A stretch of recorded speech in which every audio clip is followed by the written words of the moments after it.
கர்த்தருக்கு ஸ்தோத்திரம். கர்த்தர் நல்லவர், அவர் கிருபை என்றும் உள்ளது. நம்ம சேனலில் இப்போ பார்த்திங்கன்னா ஒரு வீடியோ போடும்போது வியூவர்ஸ் வந்து கடன்னு ஏறுறாங்க. நேற்று முந்தா நாள் போட்ட வீடியோஸில் பார்த்திங்கன்னா 3000 சொச்சம்னு சொல்லி வெளியில் காட்டுது. அந்த அனலைஸ் அப்படின்னு சொல்கிறதுல நம்ம தொட்டு உள்ளே போய் பார்த்தோம் அப்படின்னா 5000க்கு மேலே சில்லற இருக்குது. 5000 6000 வரைக்கும் இருக்குது. சரி, மறுநாள் போய் அதை நம்ம திருப்பி பார்த்தோம்னா மறுபடியும் 3000 தான் நிற்கிது. அப்போ அந்த 2000 3000 வியூவர்ஸ் பார்த்ததெல்லாம் இவங்க அந்த கணக்கில் சேர்க்குறாங்களா சேர்க்கலையான்னு தெரியலை.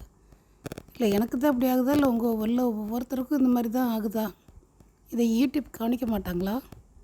வியூவர்ஸ் வந்து ஏறணும்னு தானே நம்ம பார்க்குறோம்.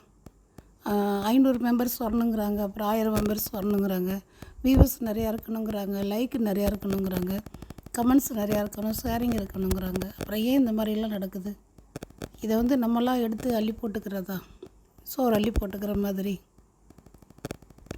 ஏன் இந்த யூடியூப் கவனிக்க மாட்டேங்குது? மனசுக்கு எனக்கு வருத்தமாக இருக்குது. எந்த ஒரு நிகழ்ச்சியாக இருந்தாலுமே எல்லாருக்குமே அது மாதிரி தானே இருக்கும். நமக்கு மட்டும் அது மாதிரி இருக்கிறது இல்லைல்ல. தயவு செஞ்சு இந்த யூடியூப்காரவங்க இதை கொஞ்சம் கவனிச்சாங்கன்னா நல்லது. இப்போ ஒரு வீடியோவுக்கு ஒரு சைடில் வந்து லைக்கு கொடுத்துருக்கேன். லைக் வந்து யாரும் அவ்வளோவா போடுறதில்ல. எனக்குலாம் 15-16 லைக் தான் வரும். ஆனால் வியூவர்ஸ் தான் எனக்கு கவுண்டிங் ஆகும். சரி, ஓகே, பரவாயில்லன்னு நினச்சிட்டு இருந்தா அதுலேயும் பார்த்திங்கன்னா ஒரு 3000 இருக்குது அப்படின்னா 3000 வந்து வியூவர்ஸ் பார்த்துருக்காங்கன்னு சொல்லி ஒரு பக்கம் காட்டும். திருப்பி அந்த அனலைஸுங்கிறத தொட்டு உள்ளே போய் பார்த்தோம்னா அதில் வந்து இங்கிட்ட ஒரு 3000 சில்லற இருக்கும், அந்த பக்கத்தில் வந்து 2000 சில்லற மேலே இருக்கும். கிட்டத்தட்ட 6000 வரைக்கும் வியூவர்ஸ் பார்த்ததாக காட்டும். சரி, பரவாயில்ல, நமக்கு உள்ள ரீச் ஆகிருக்கே, பரவாயில்ல அப்படின்னு நினச்சி நம்ம சந்தோஷப்படுவோம். பார்த்தா மறுநாள் போய் நம்மளோட யூடியூப் சேனலில் நம்மளோட சேனலில் போய் எடுத்து பார்த்தோம்னா அதே 3000 தான் நிற்கும்.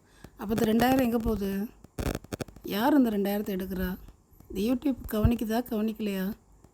எப்படி இது பண்ணணும், இது மூவ் பண்ணுறது எப்படி, என்ன செய்கிறது எப்படின்னு இதெல்லாம் எனக்கு எதுவுமே தெரியாது. கர்த்தர் யூடியூப்பில் வீடியோ போடுனாரு, கர்த்தருடைய செய்தியை நான் போட்டுக்கிட்டு இருக்கேன். வியூவர்ஸ் இத்தனை பேர் பார்க்குறாங்கிறது எனக்கு அது மகிழ்ச்சி தான்.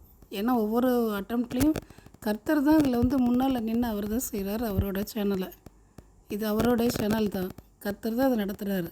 நான் அல்ல, வார்த்தை அவருடையது, விசுவாசம் அவருடையது, ரட்சிப்பும் அவருடையது தான்.